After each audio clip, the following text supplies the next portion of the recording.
Okay, guys, so welcome back to AS Business 9609 classes. We are on Unit 2, that is Human Resource Management. Multiple areas हम लोगों ने इस particular unit के cover कर लिए. That means we are done with many of the things. आज का हमारा टारगेट है कि we are going to start with a chapter और उस चैप्टर के इम्पैक्ट तक एंड के अंदर पहुंचेंगे. तो हमारा आज का टारगेट क्या है, तो थोड़ा सा पहले कॉन्सेप्ट डेवलप करते हैं, then we are going to discuss कि which particular topic that we are going to cover in today's class and what is the objective of today's class. हमारे पास जो टॉपिक है जो अभी चल रहा है हमारे पास, that is related to the HR department, human resource department. अब human resource department is a division that deals with all the labour related activities and it is related to the all the labour related actions. लोगों को अगर organisation के अंदर workers को higher करना है, HR department is responsible for the hiring. अगर workers को हमें फायर करना है on the basis of the performance and all, तो HR डिपार्टमेंट इज रिस्पॉन्सिबल. इसी तरीके से for example if the organisations workers needs control, मतलब हमें उनकी परफॉर्मेंस को अप्रेस करना है, उनकी परफॉर्मेंस को एवेल्युएट करना है, तो HR department is responsible to evaluate the performance of the labour. तो सिमिलरली हमारे पास HR department is also responsible for the quality of the workers in an organisation. अब sir quality of the workers in an organisation का मतलब क्या है? देखो, there are two things, एक है क्वांटिटी, एक है क्वालिटी. लेट सपोज हमारे पास ऑर्गेनाइजेशन के अंदर होता क्या है. ऑर्गेनाइजेशन के अंदर let suppose let's take an example कि हमारे पास ऑर्गेनाइजेशन एक्सपैंड कर रही है, we are increasing the branches. तो when the business is expanding, so the business need more workers, क्योंकि बिजनेस एक्सपैंड हो रहा है. तो यहाँ पे अब HR department is going to follow the recruitment and the selection process in order to hire more workers, ताकि जो वर्कफोर्स गैप है और जो रिक्वायरमेंट ऑफ द वर्कर्स है वो मीट हो सके. This is the case. इसी तरीके से हमारे पास HR department is also responsible for the quality of the workers. अब सर क्वालिटी का मतलब क्या है? देखो, हर डिपार्टमेंट एक प्लान बनाता है एज वी डिस्कस्ड. क्या क्या प्लान बनाता है हमारे पास? एक हमारे पास होता है मार्केटिंग डिपार्टमेंट, मार्केटिंग प्लान बनाता है. फाइनेंस डिपार्टमेंट फाइनेंशियल बजट बनाता है, that is known as financial plan. Similarly HR department makes a workforce plan कि हमें वर्कर्स को एक्सपैंड करना है, मतलब वर्कर्स के साइज़ को बढ़ाना है थ्रू रिक्रूटमेंट हमें, या वर्कर्स वर्कर्स वर्कफोर्स साइज़ को कट डाउन करना है. इसी तरीके से quality of the workers is related to the training.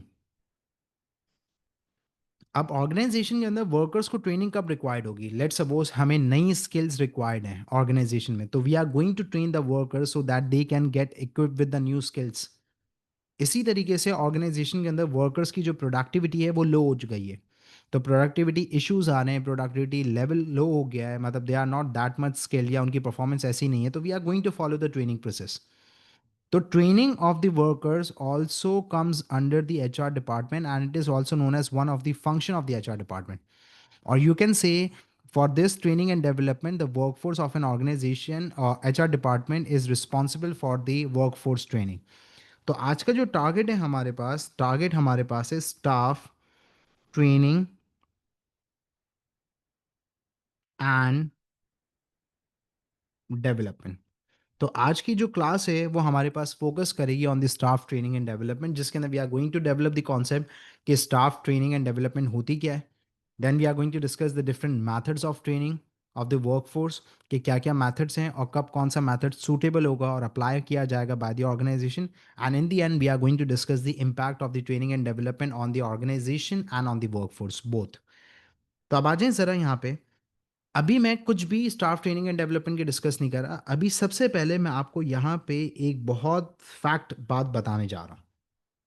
हमारे पास सिलेबस के अंदर AS लेवल बिजनेस के अंदर या A2 के अंदर या O लेवल्स के अंदर training and development comes under the same thing, staff training and development, that's it, it's a complete thing. लेकिन इन एक्चुअल हमारे पास, for the sake of the knowledge, it's not a part of the syllabus. ना examiner इसको distinguish करके differentiate करके आपसे पूछता है. सिर्फ आपको समझाने के लिए यहाँ पे मैं इस चीज़ को क्लियर कर रहा हूँ कि training and development are the two different things. Training and development are the two different things, you need to understand. Syllabus में नहीं है, पास पेपर्स के अंदर नहीं है, ना एग्जामिनर आपसे पूछेगा, लेकिन सिर्फ समझाने के लिए इट्स माई रिस्पॉन्सिबिलिटी, तो मैं आपको ये चीज़ क्लियर कर रहा हूँ. ट्रेनिंग एंड डेवलपमेंट, ट्रेनिंग उस बंदे को प्रोवाइड की जाती है जिसके पास ऑलरेडी स्किल्स हैं, उसकी स्किल्स को हमें क्या करना है, इन्हांस करना है। अब let's suppose a person knows how to play a cricket, he is a very good batsman. उसे क्रिकेट खेलना आता है, उसको पता है किस तरीके से क्रिकेट खेलते हैं। हम उसको ट्रेनिंग प्रोवाइड कर रहे हैं, उसको कोचिंग प्रोवाइड कर रहे हैं, ट्रेनिंग प्रोवाइड कर रहे हैं ताकि उसकी स्किल्स और ज़्यादा इंप्रूव हो जाए। A person knows how to teach, he is already a teacher, लेकिन हम उसे ट्रेनिंग प्रोवाइड कर रहे हैं ताकि इसकी स्किल्स और ज़्यादा एनहांस हो जाएँ और वो और ज़्यादा इफेक्टिवली टीचिंग कर सके। तो training is provided to an individual who has skills and who is already a professional. हमें उसकी स्किल्स को फर्दर एनहांस करना है, इम्प्रूव करना है, so we are following the training process. Development हम करते हैं उस बंदे की जिसको हम फ्रॉम दी स्क्रैच टारगेट कर रहे थे। Development is taking place. एक बंदा टीचर नहीं है, उसको हम यहाँ पे टीचिंग स्किल्स डेवलप करवा रहे हैं उसके अंदर, that how to teach effectively. उसको बोर्ड वर्क सिखा रहे हैं, उसे कम्युनिकेट करना सिखा रहे हैं, उसे हम यहाँ पे सिलेबस, कंटेंट, एग्जामिनेशन क्राइटेरिया से फैमिलियर करवा रहे हैं। तो डेवलपमेंट तब होती है जब हम फ्रॉम दी स्क्रैच कर रहे हैं। जैसे for example a person doesn't know how to play cricket, तो हम उसे फ्रॉम दी स्क्रैच बता रहे हैं कि क्रिकेट कैसे खेलते हैं, इस तरीके से बैटिंग होती है, इस तरीके से बॉलिंग होती है, इस तरीके से फील्डिंग होती है। तो डेवलपमेंट कब होती है, जब हम किसी बंदे को डेवलप कर रहे होते हैं from the scratch. Number two, हमारे पास ट्रेनिंग हमारे पास स्पेसिफिक एरिया पे फोकस करती है। जैसे for example there is a manager in an organisation who is already a manager, he has the managerial skills but he is not good with the communication. इसके अंदर lacking of the communication skills हैं, तो हम उसे यहाँ पे train करेंगे regarding the communication skills ताकि उसकी कम्युनिकेशन स्किल्स इंप्रूव हो जाएं। तो स्पेसिफिक एरिया पे फोकस कर रहे हैं। A person is a good teacher लेकिन he is not good with the board work, board work उसका अच्छा नहीं है, तो हम उसको वहाँ पे बोर्ड वर्क के रिलेटेड ट्रेनिंग दे रहे हैं। इसी तरीके से हमारे पास जो डेवलपमेंट होती है वो यहाँ पे सिर्फ एक पर्टिकुलर एरिया पे नहीं, वो मल्टीपल एरियाज पे फोकस करी, क्योंकि उसके पास स्किल्स ही नहीं है ना, ही इज़ न्यू। तो हम उसको यहाँ पे डेवलप कर रहे हैं, उसके अंदर मल्टीपल एरियाज पे उसको फोकस कर रहे हैं ताकि स्किल्स टेक प्लेस कर सकें। मतलब उसे आप बोर्ड वर्क भी सिखा रहे हैं, कम्युनिकेट करना भी सिखा रहे हैं, क्लास कंट्रोल भी सिखा रहे हैं, उसे फैमिलियर करवा रहे हैं with the content, curriculum, syllabus, examination. ये ट्रेनिंग हमारे पास होती है short term because it focuses on the one particular area, लेकिन जो डेवलपमेंट है वो हमारे पास लॉन्ग टर्म है क्योंकि मल्टीपल एरियाज पे हम क्या कर रहे होते हैं, फोकस कर रहे होते हैं। तो training is for the short term and development is for the long term. Now sir ये डिफरेंस तो हमारे पास क्लियर हो गया, सब कुछ हो गया। अब यहाँ पे हमारे पास examiner is not going to assess the difference. Examiner आपसे ये नहीं पूछेगा स्टाफ ट्रेनिंग एंड डेवलपमेंट के बीच में डिफरेंस क्या है। एग्जामिनर आपसे पूछ सकता है कि define the term staff training and development for 2 marks. अब 2 मार्क्स की आपसे डेफिनेशन पूछ रहा है स्टाफ ट्रेनिंग एंड डेवलपमेंट की, तो आ जाए सर आप 2 मार्क्स के अंदर इसको हम डिफाइन करते हैं कि how you are going to define the term staff training and development. Staff training and development is an educational process provided by the management to enhance the skills of the workers so that they can perform better at the workplace. Simple. अब यहाँ पे हमारे पास क्या लिखा हुआ है, staff training and development is an educational process. Sir why it is known as an educational process? Educational process इसकी वजह से बिकॉज इट इन्वॉल्व्स लर्निंग। जब आप ट्रेनिंग एंड डेवलपमेंट करते हो तो ट्रेनिंग एंड डेवलपमेंट के अंदर लर्निंग इन्वॉल्व होती है, क्योंकि you are going to learn new skills, you are going to learn new techniques, तो इसकी वजह से learning is involve, so that's why it is known as an educational process. कौन प्रोवाइड करता है? हमारे पास मैनेजमेंट ऑफ एन ऑर्गेनाइजेशन है जो वर्कर्स को प्रोवाइड करती है ताकि उनकी स्किल्स एनहांस हो सकें। और जब उनकी स्किल्स एनहांस होंगी तो now they are going to perform better at the work place, now they are going to perform with the more efficiency and productivity. So this is why it is known as an educational process, and this is the ultimate goal and the objective of the training and development. ये आपके पास staff training and development है। अब यहाँ पे हमारे पास there are different methods of training. अब डिफरेंट मेथड्स ऑफ ट्रेनिंग का कॉन्सेप्ट क्या है कि sir why there are different methods of training the workers. हम क्यों डिफरेंट मेथड्स को यूज करते हैं? देखो, सिचुएशनल अप्रोच है। जैसे लीडरशिप स्टाइल का हमारे पास एक टॉपिक है, उसके अंदर हम कहते हैं कि सिचुएशनल अप्रोच होती है कि हम एक ही पर्टिकुलर स्टाइल से वर्कर्स को लीड नहीं करते। It depends on the situation. कि लेट्स सपोज जब मैं ओ लेवल्स की क्लास कंडक्ट करता हूँ तो मेरा लीडरशिप स्टाइल डिफरेंट होता है। मैं A2 की क्लास कंडक्ट करता हूँ तो उसका लीडरशिप स्टाइल डिफरेंट है। Why is that so? क्योंकि टारगेट ऑडियंस में फ़र्क है। ओ लेवल्स का बच्चा इमेच्योर है, he doesn't know how to make the decisions, उसको अभी अपनी लाइफ के बारे में नहीं। A2 के अंदर बच्चा मेच्योर हो चुका है। नेक्स्ट स्टेप यूनिवर्सिटी है तो वो प्रोफेशनल लाइफ के अंदर आ जाएगा, तो सिचुएशन चेंज है ना, टारगेट ऑडियंस में फ़र्क है। तो इसी तरीके से ऑर्गेनाइजेशन के अंदर हर वर्कर को हर दफ़ा हर पर्टिकुलर ट्रेनिंग का मेथड या एक मेथड सूटेबल नहीं होता। So we have different methods of training, जिसके अंदर सबसे पहला जो हमारे पास मेथड है it is known as induction training. अब sir what is induction training? Induction का मतलब क्या होता है? इंडक्शन का मतलब होता है हमारे पास इंट्रोडक्शन, या फिर आप कह सकते हो कि induction training is known as introductory training. ये एक ऐसी ट्रेनिंग है जो कि इंट्रोडक्टरी ट्रेनिंग है, इंट्रोडक्शन है। अब सर हमारे पास इंडक्शन का जो वर्ड है ना, वैसे यूजुअली कॉर्पोरेट के अंदर और कंपनीज में ये यूज होता है। We have inducted a new person और there is an induction of a new employee in our organisation. मतलब वी हैव इंट्रोड्यूस और we have hired a new person.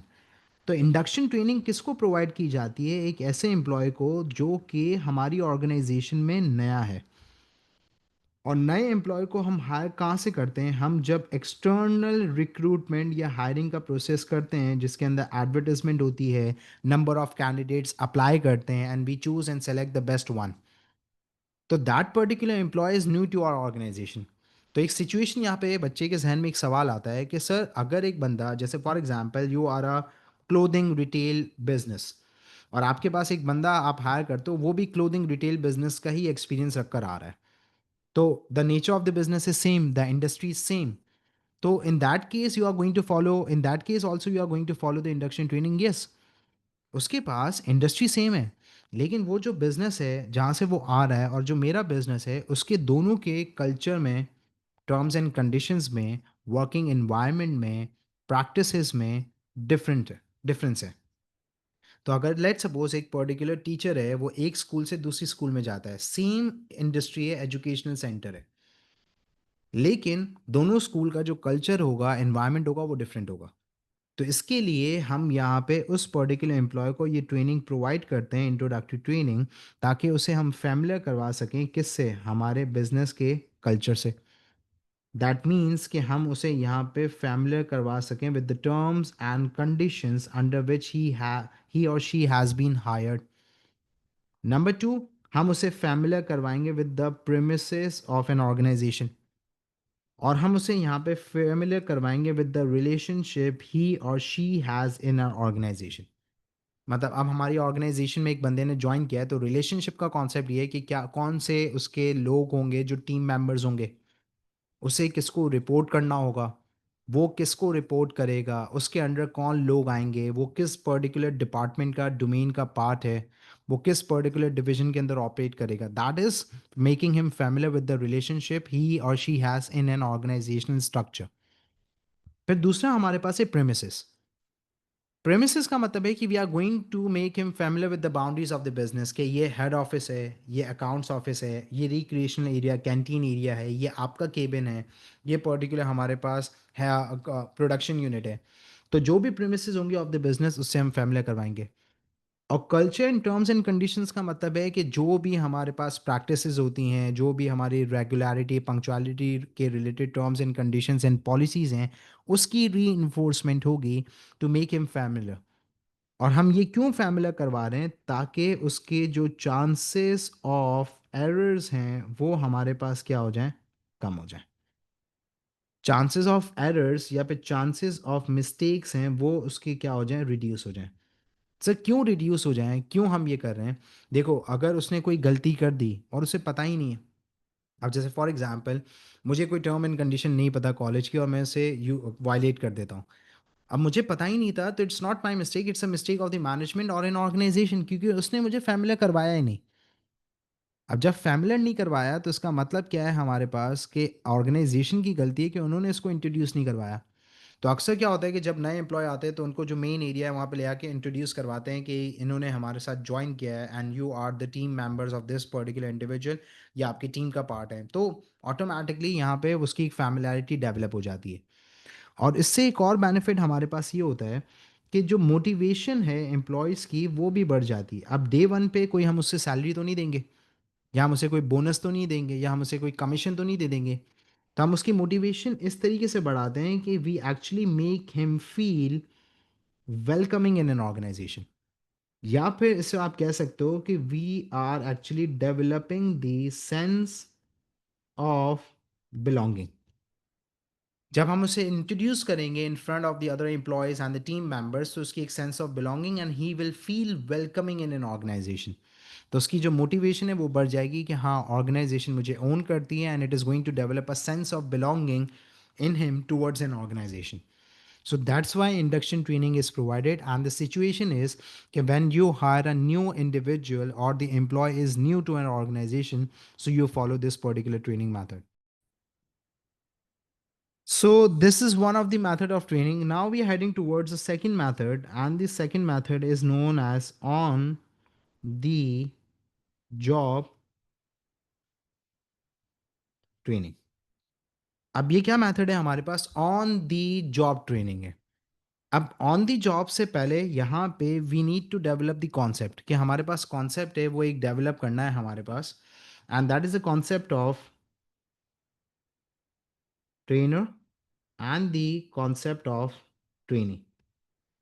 अब ट्रेनर कौन होता है, ट्रेनी कौन होता है? Trainer is a person who has skills, or simply an individual who is going to provide the training. Trainee is an individual who is in need of skills. The trainer is the person who provides the training, who provides the skills. Trainee is an individual who is in need of skills. अब यहाँ पे the word is on the job, basically word आपके पास क्या लिखा हुआ है, on the job.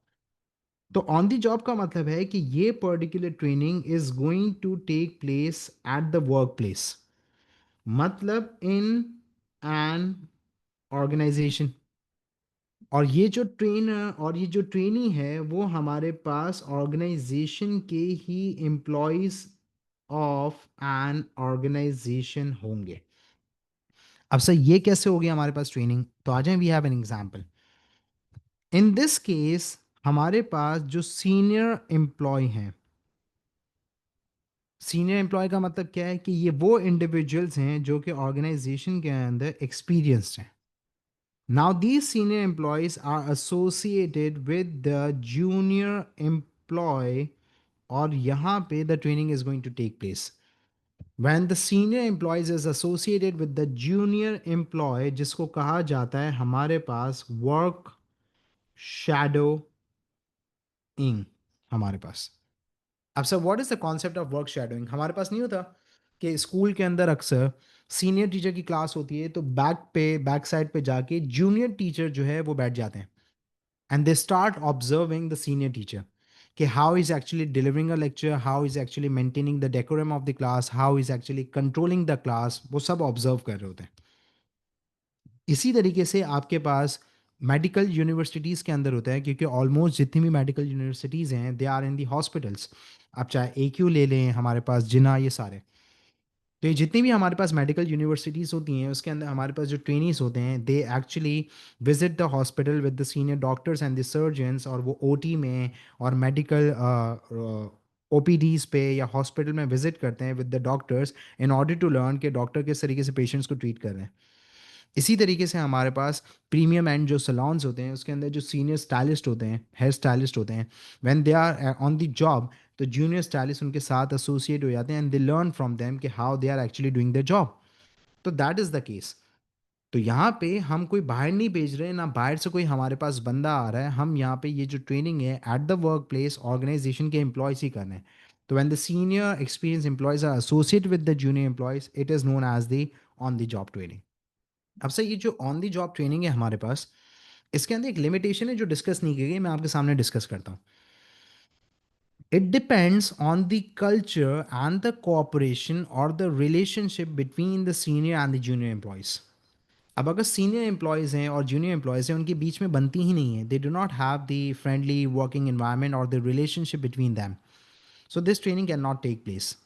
और अगर यहाँ पे जूनियर सीनियर को कुछ मानता नहीं है, सीनियर जो है वो ऑलवेज फील थ्रेटन कि जूनियर एम्प्लॉयज़ आके उन्हें रिप्लेस कर देंगे अगर वो ट्रेन हो गए, तो this training can not take place. तो यू नीड टू अंडरस्टैंड कि कल्चर रिलेशनशिप के ऊपर ये ट्रेनिंग बहुत डिपेंड करती है। अगर effective relationship, friendly working environment and the cooperation होगी, so only in that case this training can take place. और ये ट्रेनिंग हमारे पास कब होती है, सिचुएशन क्या है, when the skills are available in an organization। जब ऑर्गेनाइजेशन में स्किल्स अवेलेबल होती हैं तभी ये ट्रेनिंग हो सकती है, अदरवाइज नहीं। अगर सीनियर एम्प्लॉयज़ के पास स्किल्स हैं और वो ट्रेन करेंगे तो हमारे पास ये पॉसिबल है, वरना नहीं। तो अगर ऐसी स्किल्स हमें रिक्वायर्ड हैं जो ऑलरेडी अवेलेबल हैं, तो in that case this particular training process can be followed. तो अगर सर हमारे पास स्किल्स नहीं है and we are in need of a new skill, तो अब हम क्या करें, so we have the another training method which is known as off the job training. अब sir what is off the job training? Of the job training सुनते हैं। Off the job training is when employees are sent abroad. अब sir ये जो abroad है हमारे पास, इसका concept क्या है? अब्रॉड का मतलब हमारे पास यहाँ पे ये नहीं है कि हम जहाज में बिठा के बाहर ही भेजेंगे। अब्रॉड का मतलब है हमारे पास आउटसाइड एन ऑर्गेनाइजेशन और द वर्क प्लेस, बिजनेस से बाहर भेज रहे हैं, outside the work place, outside the organisation, outside the premises of the business भेज रहे हैं। और ऑफ द जॉब ट्रेनिंग के अंदर जब हम भेजेंगे, तो यहाँ पे जब हम ट्रेन करवाएंगे तो वो ट्रेनिंग होगी स्पेशलिस्ट ट्रेनर से। अब स्पेशलिस्ट ट्रेनर्स कहाँ पर होंगे हमारे पास? या तो हम अपने एम्प्लॉयज़ को कोई पर्टिकुलर एजुकेशनल सेंटर्स पे भेजेंगे, या ऐसे हमारे पास कुछ पर्टिकुलर ट्रेनिंग सेंटर्स होते हैं जहाँ पे वर्कर्स की डेवलपमेंट एंड ट्रेनिंग के लिए काम होता है, वहाँ पे भेजेंगे। और ये भी हो सकता है कि ये जो फर्दर क्वालिफिकेशन के लिए आउटसाइड द कंट्री भेजते हैं मास्टर्स वगैरह के लिए, वो भी ऑफ द जॉब ट्रेनिंग का पार्ट है। तो यू नीड टू अंडरस्टैंड कि ऑफ द जॉब ट्रेनिंग के अंदर ये फर्दर क्वालिफिकेशन मास्टर्स वगैरह भी आती है कि when the organisation is in need कि हमारे वर्कर्स और ज़्यादा स्किल हो जाए and we are in need of masters degree in our employees, so we are going to send them abroad outside the business. तो अब यहाँ पे ये जो ऑफ द जॉब ट्रेनिंग है, ये हमारे पास is known as one of the most expensive method when it comes to the development of the workers. Expensive क्यों है? क्योंकि यहाँ पे हम फेस करते हैं ट्रेनिंग की कॉस्ट। अब जो भी, जैसे फॉर एग्जांपल कैम्ब्रिज की जब वर्कशॉप्स होती हैं टीचर्स की, ओ ए लेवल्स की टीचर्स की, जैसे for example 2026-27 is the year जब ओ लेवल्स बिजनेस के अंदर हमारे पास बिजनेस स्टडीज़ के अंदर चेंजेस आ रही हैं। So in that year, the Cambridge is going to hold the workshop and is going to conduct the workshop for the teachers regarding the changes in the syllabus, paper pattern and all. तो होगा क्या कि Cambridge जब workshop conduct करेगा तो जितने भी teachers हैं they are going to attend that workshop, और ऑर्गेनाइजेशन जो स्कूल्स एंड कॉलेजेस हैं they are going to pay on the behalf of the teachers. तो when the organisation follows this process of the job training, तो वो यहाँ पे training की cost पे करते हैं, किसको? ट्रेनिंग सेंटर्स को, ट्रेनर्स को, जो भी फीस होती है वो। और दूसरा हमारे पास लॉस ऑफ वर्किंग आवर्स है। अब लेट्स सपोज अगर मैं कैम्ब्रिज की ट्रेनिंग के लिए 3 दिन के लिए आउटसाइड द वर्क प्लेस हूँ, तो मैं क्लासेस, कॉलेजेस की, स्कूल्स की क्लासेस कंडक्ट नहीं कर सकूंगा। तो now it will be the loss of teaching hours. तो similarly when the employees are on training, तो वो यहाँ पे ऑन ऑर्गेनाइजेशन में अवेलेबल नहीं होंगे, तो जो वर्किंग आवर्स होंगे वो लूज होंगे। So that's why it is known as the most expensive method of training. अब यहाँ पे कि सर ये ऑफ द जॉब ट्रेनिंग कब होती है हमारे पास? When it is suitable to follow this process, when skills are not available or organization is in need of new skills। तो जब ऑर्गेनाइजेशन में स्किल्स अवेलेबल नहीं हैं and the organisation is in need of a new skills, तो in that case they are going to follow this process. तो you need to understand कि whenever the organization is in need of new skills or the skills are not available, let's take an example। हम अभी जो currently software use कर रहे हैं, ठीक है, वो सॉफ्टवेयर ऑपरेटर्स हमारे पास हैं and we have the operators who can run the software. अब हमने सॉफ्टवेयर के अंदर अपडेशन लेकर आए, नए features, specification, add ons introduce किए। तो ये कुछ नए फीचर्स हैं in the software, the operators are not familiar with that new features. तो अब क्या होगा? अब यहाँ पे ये होगा कि we are going to follow the training process of the job. अब हम सॉफ्टवेयर हाउसेस पे भेजेंगे ताकि वो यहाँ पे सीख कर आएँ कि how to run this particular software smoothly and efficiently, so that we can utilise the installation of the software effectively and efficiently. So this is the case of the. So guys, these are the three different methods of training. Now we are heading towards the impact of training. अब impact के अंदर दोनों cases हैं. We are going to discuss the impact on the employees and on the impact of the on the organization. तो number one हमारे पास impact ये आएगा कि जो मोटिवेशन ऑफ द एम्प्लॉयज है वो इंक्रीज हो जाएगी। How the motivation will increase? Because of the chances of growth. After the training उनकी जब स्किल्स एनहांस हो गई है, तो organisation can select any internal candidate और उसे प्रमोट कर सकती है। तो it is going to give them a motivation कि now we are more skilled, we are equipped with the new skills and techniques, so there is a chance of growth and promotion in an organisation.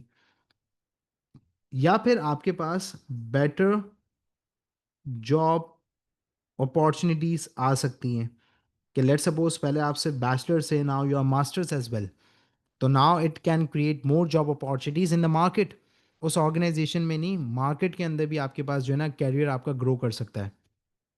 Number two, motivation इसकी वजह से भी increase होगी। यहाँ पे अब आपको एक चीज समझाने जा रहा हूं मैं, that is the reference to context वाला गेम। Sense of achievement. अब ये सेंस ऑफ अचीवमेंट क्या है? Sense of achievement is one of the theory of David McClelland. ये हमारे पास एक मोटिवेशनल थ्योरिस्ट है, डेविड मैक्लेलन। उन्होंने कहा कि एक sense of achievement, need for achievement is also one of the driving force जिससे इंसान मोटिवेट होता है। अब डेविड मैक्लेलन ने ट्रेनिंग को इंक्लूड करा कि ट्रेनिंग इज नोन एज, और training gives a sense of achievement to the employees और टू एन इंडिविजुअल। हाउ? देखो आप एग्जाम्पल ले ना हमारे पास, when you are not good with a particular shot, you play cricket but you are not good with the off or leg, or particular shot है, you are not good with that, तो वो चीज़ आपके अंदर lacking है। अब आप उससे practice करते हैं, आप ट्रेनिंग लेते हैं, you get coaching for that thing. तो जब आप उस चीज़ के लिए ट्रेन हो जाते हैं और फिर वो शॉट आपके लिए परफेक्ट हो जाता है, तो it is going to give a sense of achievement and the accomplishment. क्योंकि before that thing it was a challenge to you, you accepted that challenge, you learned, and you now you have accomplished. So that's why it is known as a sense of achievement or the accomplishment. So that's why it is known as one of the motivation or motivating factor. Number two हमारे पास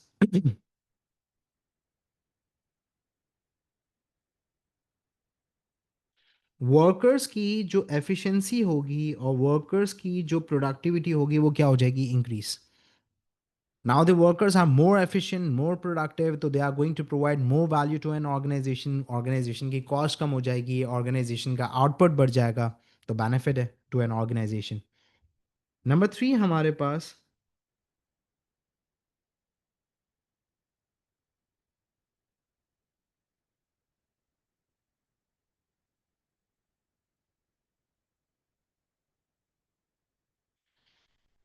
quality आपकी improve हो जाएगी business की, effective customer service, service business के अंदर, restaurants वगैरह के अंदर, होटल के अंदर जब आप वर्कर्स को ट्रेन करते हो, they get equip with the good communication skills and all, तो they can provide more friendly environment to the customers, they can provide better guidance, they can develop relationship with the customers.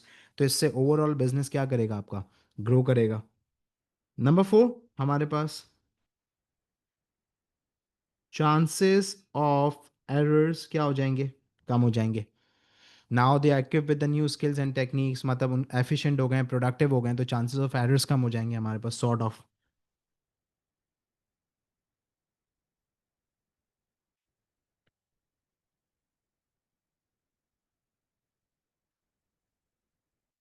Arrival of new skills and techniques, when you follow the off the job training, so now the workers are going to get equipped with the new skills and techniques, जिससे organisation के अंदर जो value होगी वो बढ़ेगी, organisation की जो competitiveness होगी वो इंक्रीज हो जाएगी, because the workers are now more skilled and they are more equipped with the new skills. Six हमारे पास that is multi skilling can be achieved. How multi skilling, जब आप वर्कर्स को ट्रेन करते हो तो training is not about giving for one thing ना, मतलब आप वेराइटी ऑफ स्किल्स भी प्रोवाइड कर सकते हो। मतलब फॉर एग्जांपल एक बंदा जो है वो दूसरे सब्जेक्ट के अंदर भी ट्रेन हो सकता है, तो जब वो दूसरे सब्जेक्ट के अंदर ट्रेन हो सकता है तो now one particular teacher is teaching to different subjects, तो मल्टी स्किलिंग। इसी तरीके से ऑर्गेनाइजेशन में वेराइटी ऑफ स्किल्स अगर आपने प्रोवाइड कर दी तो now an individual can perform the variety of task, तो multi skilling can be encourage through training as well. Workers को आप मल्टी स्किल भी बना सकते हैं। Seventh, development and encouragement of entrepreneurship। एक है ई वाला ऑन्टरप्रेन्योरशिप, एक है इंट्राप्रेन्योरशिप, यूनिट 1 के अंदर हमने कवर किया था। तो अब जो एंटरप्रेन्योर्स होते हैं वो तो विद इन अ बिजनेस होते हैं, एम्प्लॉयज होते हैं बिजनेस के, तो अगर हम उनको ट्रेन करेंगे तो now they are going to get equip with the new skill, जिससे they can become more responsible, they can work for the growth development, they can become more responsible, they can come with the new innovative ideas and skills. तो organisation grow कर सकती है, organisation competitive हो सकती है। तो entrepreneurship is one of the thing जो कि विद इन एन ऑर्गेनाइजेशन है, and you can encourage the entrepreneurship by giving the training to the workers. Workers responsible नहीं थे, उनको ट्रेन करके रिस्पॉन्सिबल बनाएं, उनको यहाँ पे डिफरेंट स्किल्स से इक्विप करें, दे can come up with the new creative idea, जिससे एंटरप्रेन्योरशिप डेवलप हो सकती है विद इन द बिजनेस, जो कि यूनिट 1 के अंदर हमने पढ़ा था। फिर हमारे पास एट, कॉस्ट भी तो है।